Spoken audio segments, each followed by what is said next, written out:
Welcome to the second in our series of the Seminary of Third Age on deciphering faith for our times. And tonight we really go to the very hub because the topic is to do with deciphering God. I'll begin by an acknowledgement. I'm going to reread something that was based on the acknowledgement we used at Only Uniting Church last Sunday. Tonight, we acknowledge the grief of those who offered the invitation to walk with them on a movement of the Australian people for a better future. We lament for hearts broken. We do celebrate that the soul of the First Peoples who hold on to their unique culture and law can never be erased by votes. We are humbled tonight together on the land of the Kaurna Nation and pledge ourselves to walk with them into the future. It's also my delight to welcome Marion Millin, who's going to be our guest presenter for tonight. I first met Marion about 20 years ago in Perth, together with Judy Nudd from here, when we were deacons together for a Uniting Church Deacons pre-sessional. Goodness me, only 20 years ago. Never imagined then that I would be introducing Marion to an event here in Adelaide tonight. And how lucky we are, Marion, that you moved from Western Australia to be near your family. Marion's bio, by the way, in full, is on the website, and I suggest that you might like to look it up if you haven't already. But I will just add this little bit. Marion migrated to Western Australia from the United Kingdom with a husband and children, formerly a teacher, incidentally mainly with refugees. Marion then candidated for the ministry of deacon in the Uniting Church, pursuing a Bachelor of Divinity. She represented Western Australia on the Uniting Church's Commission on Women and Men, later called Gospel and Gender, and that might even kind of come out in something that you're going to be saying tonight, I think. Her first placement involved 2 half-time roles as minister to a congregation, and then as chaplain in a Perth prison, and she became actively involved in prison reform. The last placement was with the Western Australian Presbyteries and Synod, wasn't it? Presbytery and Synod. They did what we did here in South Australia. Neither worked too well. As Associate General Secretary, pastoral, which allowed her to travel all across Western Australia, sometimes accompanied by her ever-patient husband Martin, who unfortunately succumbed to Alzheimer's. So that's one reason why Marion retired early. She then moved to Adelaide just over 2.5 years ago, now living at Seaford, where the countryside nearby, she says, reminds her of where she came from, Devon and its rolling hills, with the added bonus of vineyards. And she will be addressing us on the topic tonight. Marion, welcome to the podium. Thank you.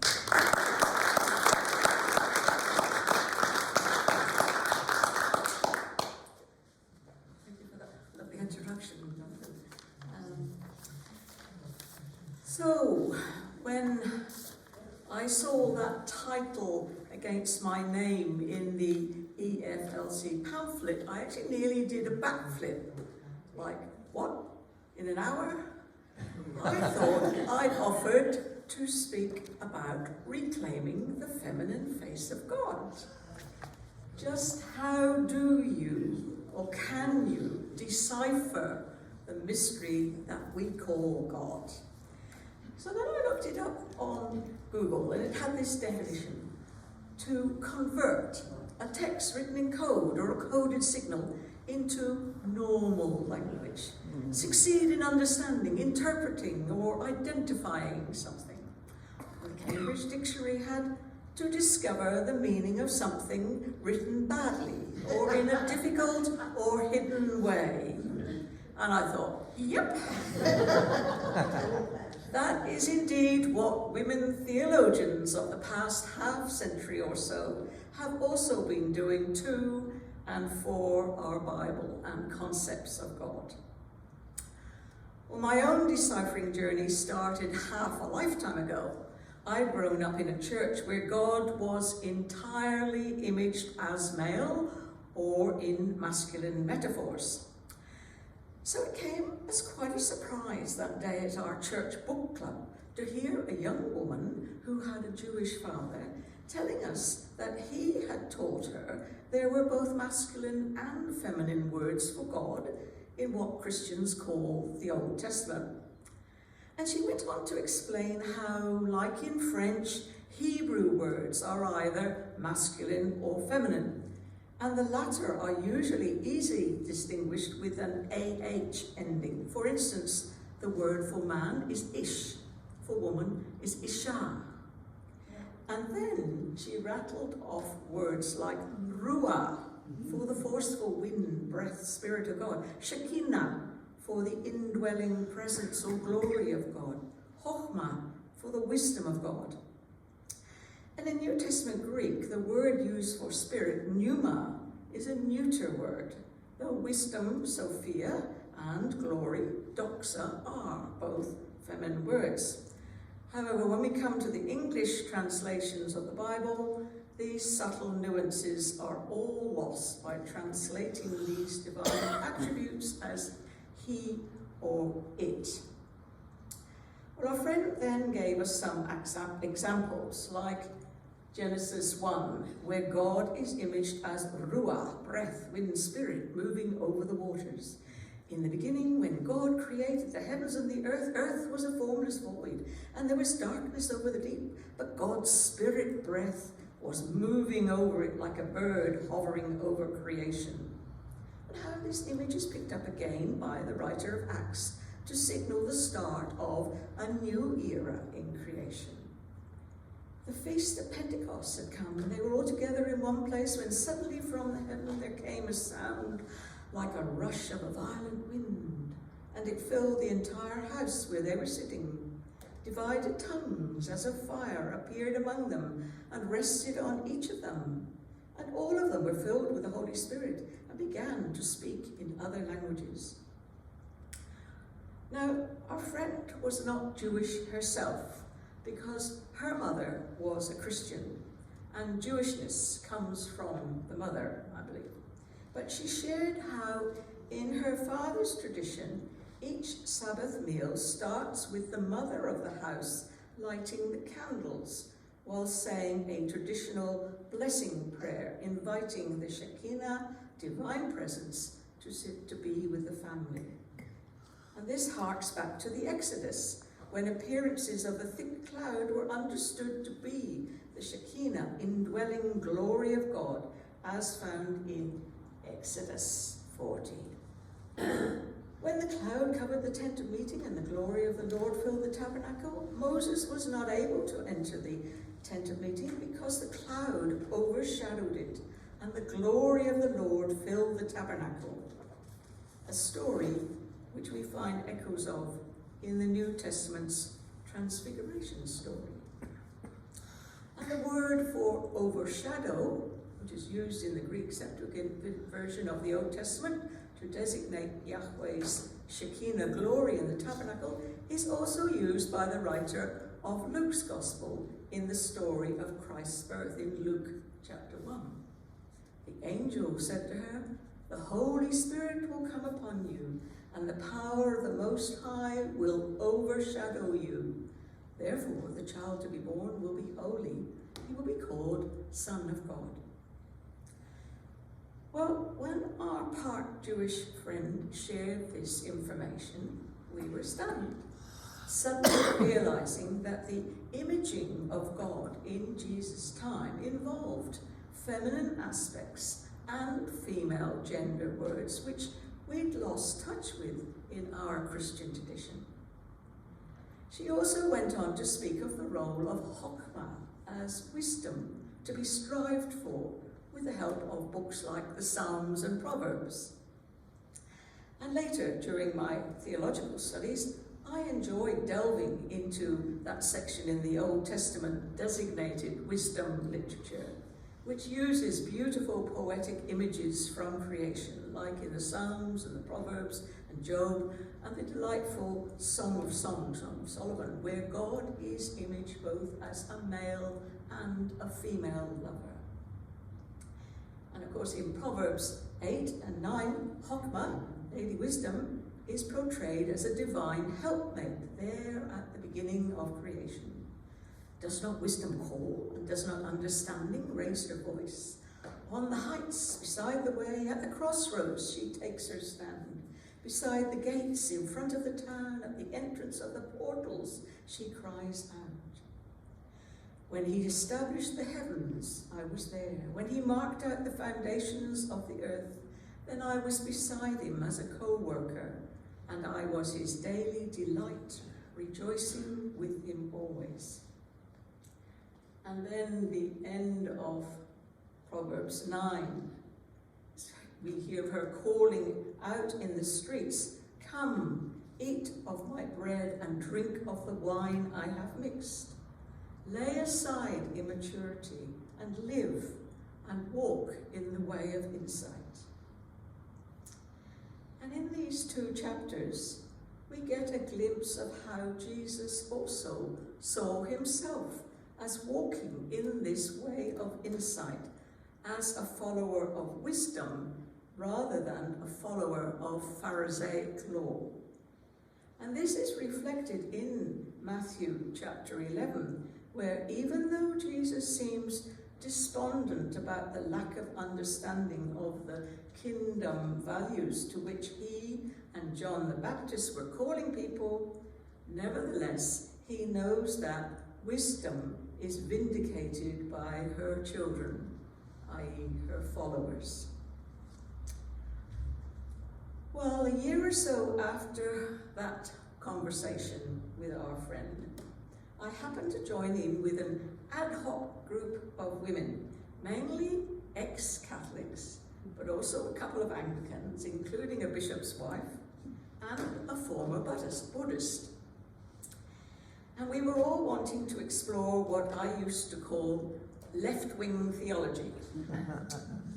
Maybe we now know this as progressive theology. And it hit me that though my Catholic friends tended to decry their Marian tradition as having been used to control women, at least they had had female imagery in their churches. And the Anglicans had had colour. And then it hit me. I'd spent half a lifetime in the Protestant church scene, worshipping in bare churches, and I'd certainly never been exposed to any valuing of female images or wording before. And I have to say, I felt a mix of both anger and sadness. And it was summed up for me when our group saw a video play by writer and author Carol Lynn Pearson, who, in referring to the church and its masculine theological concepts, says, "For too long we have been living in a motherless house. For too long we have been living in a motherless house." And she then went on to portray in that video, in her acting, the resulting devaluing of women, leading to so much abuse over the centuries. Well, this book also came out around about that time. It's called The Feminine Face of God, the unfolding of the sacred in women. And so I started on what I call a reclaiming the feminine face of God journey. And I haven't stopped since. I think I should explain that I use the term face of God purely as a metaphor for what has been presented to us over the eons to describe God. Because of course, metaphors are the main way we put into words our sense of the mystery of God, which for me is a creative, caring energy permeating through creation. Well, another key book on my journey was Virginia Mollencott's The Divine Feminine, the biblical imagery of God as female. And I discovered, amongst many other things, that God is imaged in the Bible as, and these are her chapter titles, including the Godhead as a woman in the process of giving birth, God as nursing mother, God as midwife, the Shekinah, God as mother bear, God as female homemaker, God as female beloved, God as our Azer, which means ally, supporter, baker woman God, God as mother eagle, God as mother hen, and God as Dame Wisdom. Unfortunately, I don't have time today to explore this further, except to say I have become very sensitive to male preachers mainly and translators taking some weird tracks to avoid the obvious. Now, I'm well aware that Hosea is a very ancient text, but you have the NKJV where the people are being pulled out of the land of Egypt. I drew them with gentle cords with bands of love, and I was to them as those who take the yoke from their neck. I stooped and fed them. Okay. NRSV, I led them with cords of human kindness with bands of love. I was to them like those who lift infants to their cheeks, who ease the yoke on their jaws as an alternative. I bent down to them and fed them. Now, if you actually look at the Hebrew, and you look at the variations there, you actually have an image of, in my opinion, a mother giving birth. Out of human pains I dragged them with cords of love, and I am to them like fruitful mothers with a nursing child upon their cheeks, which is a euphemism for breasts. And gently its God is feeding it. I realize that could be a controversial translation, but that has been written up as an article, which is why I was able to follow that track. I can't remember who did that. And of course, Jesus, like any Jew today, would have been familiar with this feminine face of God. And you can see this reflected in his choice of simile in Matthew 23:37 of a mother hen gathering her chicks under her wing. And I pause at this point because I've used that image. Instead of saying, "Oh Jerusalem," I have been saying, "Oh Gaza, oh Gaza." And I want to acknowledge that. The pain of Jesus expressing that is the pain of me expressing that for Gaza. And of course, this image in turn comes from 2 Esdras, chapter 1, found amongst the apocryphal books, which unfortunately is often left out of our Protestant Bibles. Thus says Almighty God, have I not entreated you as a father entreats his sons, or a mother her daughters, or a nurse her children, so that you should be my people, and I should be your God, and that you should be my children, and I should be your father.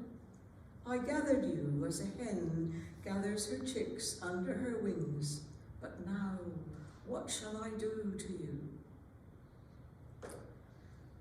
And so, after wandering around in the Reformed Protestant section of the Christian church for over half my life, I was at last finding a divine landscape I could relate to out of my own female experiencing. And then, after responding to a call to diaconal ministry during my theological studies, I discovered a whole raft more, thanks to books from writers like Elizabeth Johnson, she who is, and Elizabeth Schuster Fiorenza, and my New Testament lecturer, Bill Loader. And I discovered that not only were Martha and Mary Magdalene probably early house church leaders, but also that key turning points in John's Gospel occur in reference to women, including his mother Mary's confidence in her son at Cana, starting his ministry. The missionary example of the Samaritan woman at the well. Martha's, not Peter's, identification of Jesus as the Messiah. Her sister Mary's bathing of Jesus' feet, which in turn becomes his caring servanthood modelling at the Last Supper.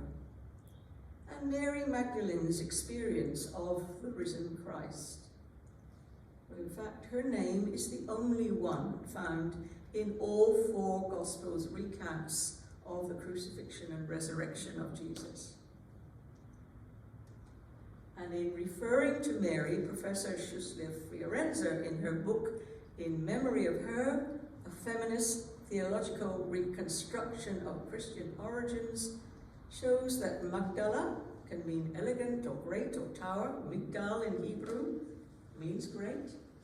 So then she questions whether in fact Mary was in fact once known as Mary the Great, like we hear of Peter the Great. And that there were indeed women leaders in the early church can be seen depicted on catacomb walls, and images of bishops can also be seen in ancient churches, and the 9th century mosaic, you can see up there on the right hand side, the lady there on the left there with the square hat, she is labelled Bishop Theodora. Yet vast swathes of Christianity are still denying that women can become priests, ministers, bishops. But that is the subject of another talk, women's leaders in the early church. Well, my own awareness about the valuing or undervaluing of female experience was raised several more notches when, following on from my ministry training, I became a chaplain part-time at a women's prison in Perth. And it was while trying to share the sense of a loving, caring God with inmates that I realized this just did not compute for many women there when framed in masculine language and imagery. And little wonder, in listening to their stories, I was shocked to realize that so many had been abused as children by male relatives, often their father or stepfather. Research conducted a year or so later, as part of our push for building a pre-release centre, in fact showed that 75% of the inmates had reported sexual or physical abuse in childhood. And then one day, in speaking with an Aboriginal woman, something moved me to ask her where she had experienced love in childhood. And she replied, from my grandmother. And this turned out to be true for so many that I completely changed my language when leading worship from there on, speaking of grandmother God or creator God instead of father. Sophia God, Holy One or Holy Other instead of Lord, and even Baker Woman God when leading communion. In fact, this led to me to be far more inclusive of language in all my ministry dealings, and since then and ever since. Fortunately, the congregation, I was also a minister at that time at Remy Downs, was one of the first to put in a PowerPoint projector. And I was able to adapt the wording of hymns and use modern worded ones like George Stewart's set to old tunes, which are all inclusive.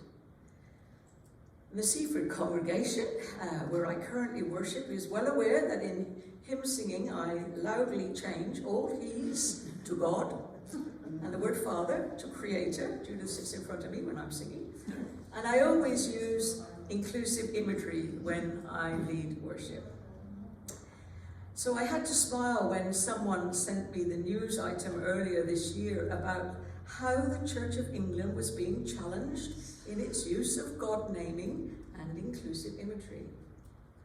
A quarter of a century ago, I had been behind our WA Synod passing a resolution along those lines for our Synod liturgies and encouraging congregations to do the same and use inclusive wording in their worship.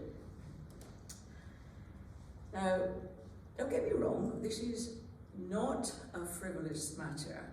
Our churches need to be seriously asking themselves, what has the masculine imaging of God done to and for social constructs? It's not easy to wrap your brain around that, but in a moment you'll have a chance to share thought process with some of this. And to what extent does the intentional valuing of female experience happen in your church circles? Okay, so I'm suggesting we have a break at this point here, or sharing in 2s and 3s. You've got a couple of questions up there. You may well have your own questions you might want to bring back and ask me as well. I do have a little bit more to add in, but we have plenty of time. So if you would like to break into groups of 3, 4, whatever, and look at those questions, or come up with your own questions, please do. Thank you. I'm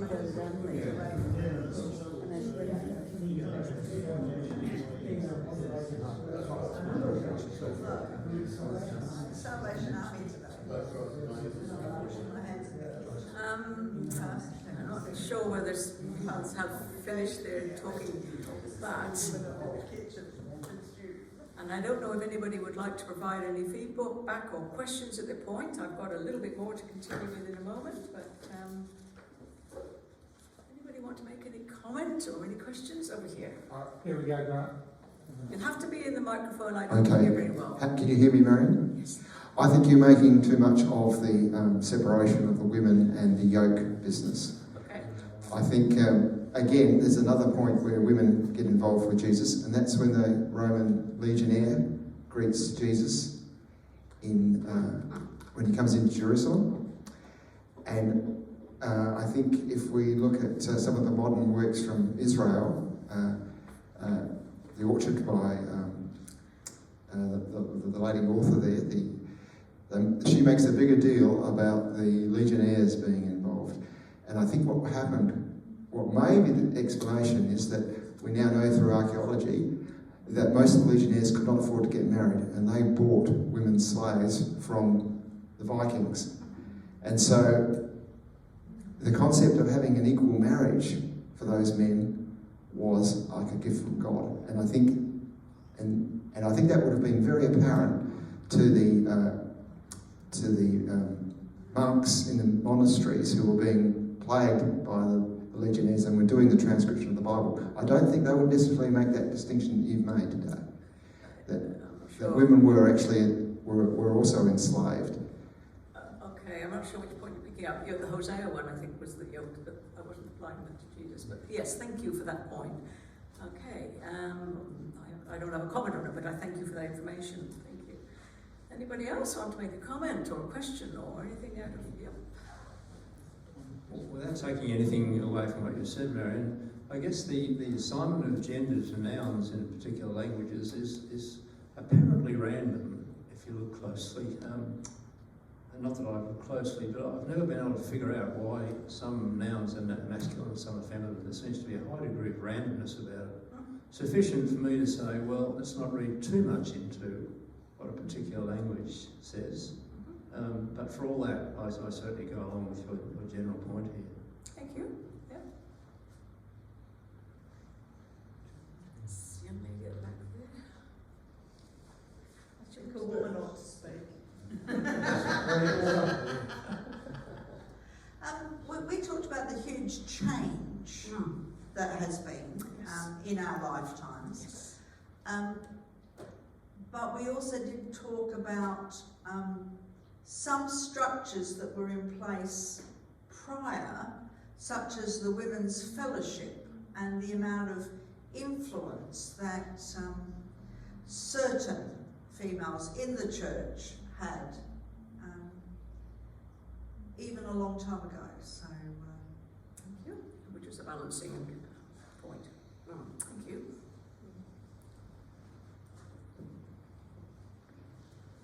I've noticed that as I've grown up, I find it difficult to associate with the majority of the church through communication, because most men in my growing up at a certain church didn't want to have a bar of what I had to say, because I often would challenge the authority or hierarchy nature of the church. I often asked questions on how come these things are said here and those things are not said here. And I would often be shut down.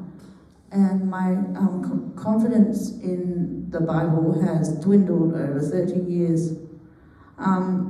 With the knowledge, I was always reminded that it was Eve's fault. We are cast out of the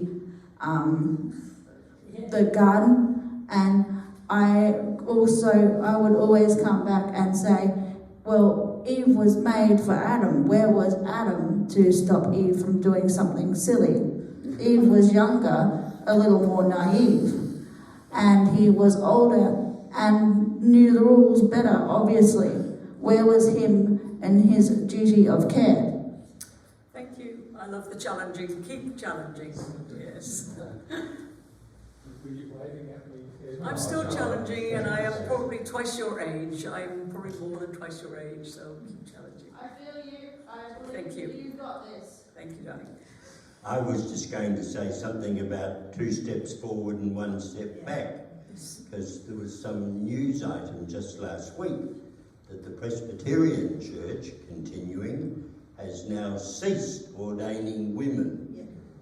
They've taken a decision to not ordain women anymore. Wow. I hadn't heard that. Last week.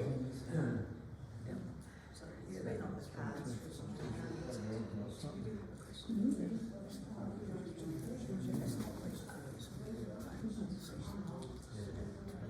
Marion and I were musing over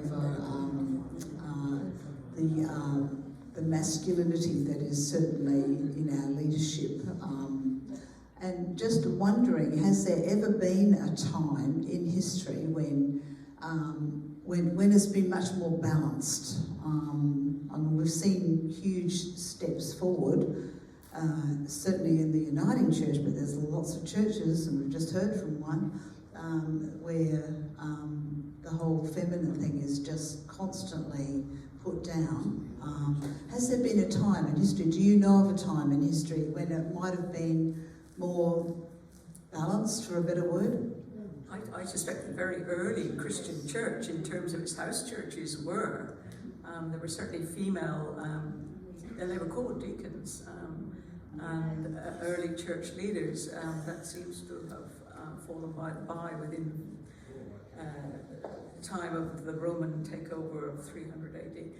But if we're talking about religious perspectives generally, I've just come back this year from Egypt and learnt there of a much more egalitarian stance of the religion there before the Common Era. That there were, and I'm using the term goddess Isis, out of which the Marian tradition has come, and that women were treated on an equal footing to men in Egypt, which certainly was not true in the Roman world. And this is where Jesus' stance of valuing women was so countercultural to what was happening where he lived. And I suspect after the fall of Jerusalem, because Egypt was much more egalitarian and balanced, that a lot of people did go from early Christians down into Alexandria. That is my sort of theory, that they were able to find a home in Alexandria. And out of that you got the Coptic church emerging. Yeah. Anybody want want to pressingly ask? There may be time at the end. Yes. One more question? Yep. No. Okay. Right. Well, I will proceed with the end of this, and yes, there will be things, and a lot of this I'm agreeing it's out of my own history. Yes, we have progressed on, and yes, I like your 2 steps forward, 1 step back analogy there.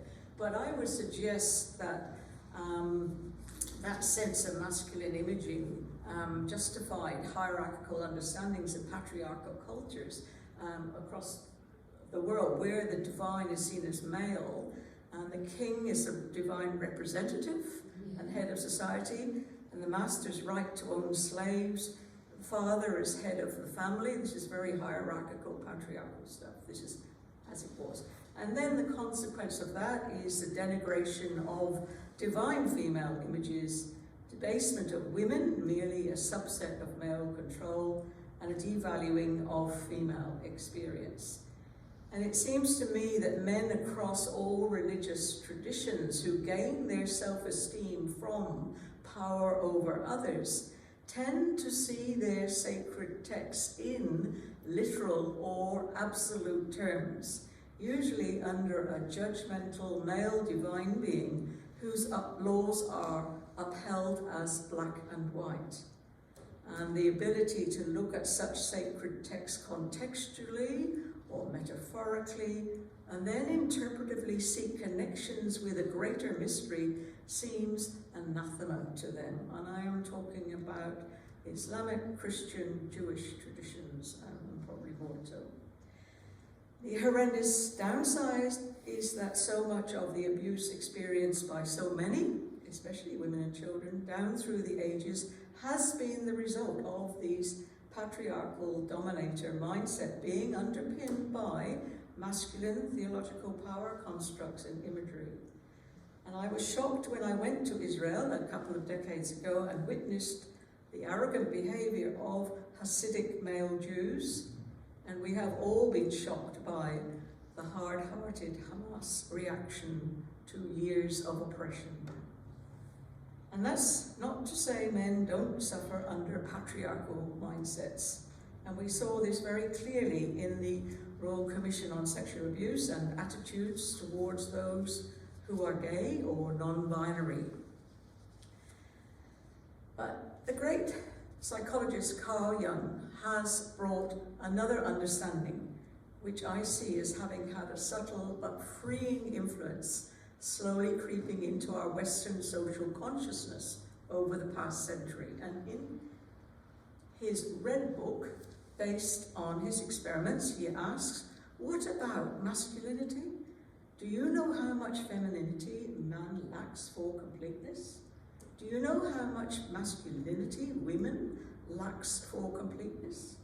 You seek the feminine in women and the masculine in men, and thus there are always only men and women. But where are people? You, man, should not seek the feminine in women, but seek and recognize it in yourself as you possess it from the beginning. And I suspect Jung would have been well aware of the yin-yang symbol. And in describing certain functions of the human soul, he introduced the terms anima for the feminine unconscious factor in a man, and animus for the masculine factor in a woman's unconscious. And he also spoke of archetypes, and masculine and feminine functions in a more generic sense. And I think I best understood all this when I read Brianne Eisler's book, The Chalice and the Blade, where she uses the chalice image to portray the feminine function as being to do with our inner world and being receptive and nurturing and associated with feminine archetypes like the carer, the healer, the artist. And she uses the blade images to portray the masculine function, which is to do with how we operate in our outer world and being outgoing and forward-thinking, associated with masculine archetypes like the hunter-huntress, the king-queen, the achiever. and that this was nothing to do with whether you were a man or a woman. And others have taken this thinking and linked it to how our brain operates, seeing the masculine functioning as tending to be linked to our left brain, and the feminine function with the right brain. So I should put the slide up, shouldn't I? There we go. The left brain, logical, abstraction, analytical, linear thinking, rational, the critic, language of word. The right brain, intuitive, concrete, holistic, big picture, spontaneous feeling, creative, the artist, language of image. And given what we now know about the brain's plasticity, I am aware that this is an oversimplification and that we have made a lot more steps forward since then, and I hope this is a segue into your talk next week, but that you can explain. I'm just sorry I can't be here next week. However, there does remain the reality that if we are to use our full capacity as human beings, whether we identify as male or female or trans or bi, for a balanced way of living and a fair and just society, we need a respecting of both the masculine and feminine dimensions in our churches and our worlds. And so I end with this quote from Carol Lynn Pearson's video. I know myself and I am female, and so I know the femaleness of God, as a man knows God's maleness. And the femaleness of God is wonderful. It is gentle and it is powerful. Oh, I can imagine God as mother. I see a hand setting out in the sun a little plant that is 1,000 olive trees. I see fingers weaving a cloth that is a universe of flowers, rainbows, oceans, grass, the horns and hooves of cattle. I see a wonderful shoulder rocking a baby that is the millions of us. Let the words Father and Mother rest on your lips, and let their image smile in your heart. For if you cannot, if you can see no femaleness in God, then you will see nothing of God in the female.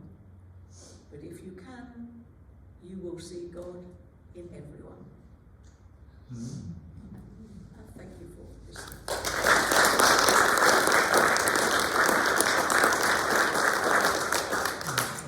As an aside, Esmond brought a copy of this for me. In talking with his congregation, I had said I, in moving, had misplaced or lost or given away my copy of Schuster Fiorenza's book, and he's brought me a copy tonight. So thank you. It'll be a great memory. Thank you.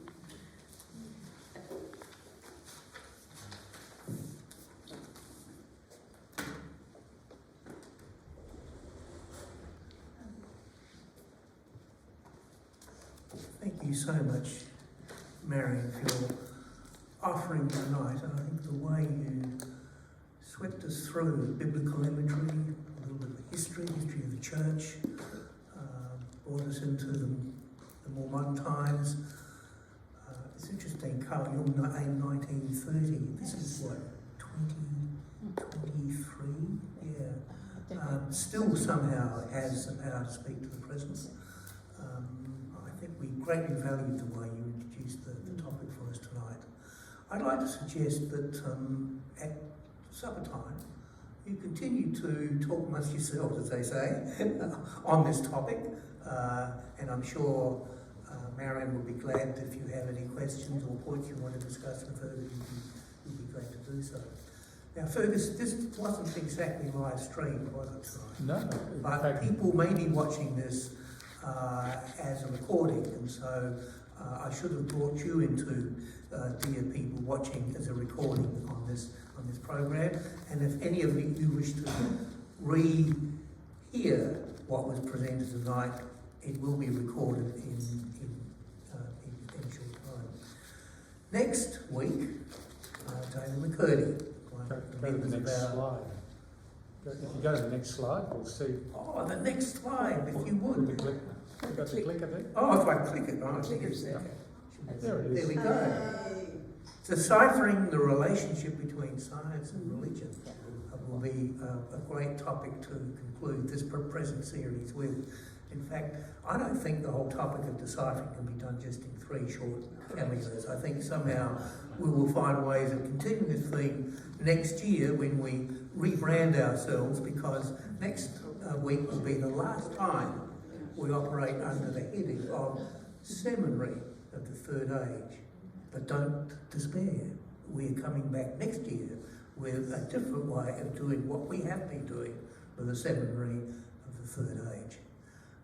Maybe we ought to have a special supper. I shouldn't say that because you're out there anyway. Next week, to celebrate that it will be the last time we'll be meeting as a Seminary of the Third Age. We could have the last supper. We could have the last supper. Okay. Thank you, Edward. Okay, so let's once more put our hands together for an appreciation to Marion.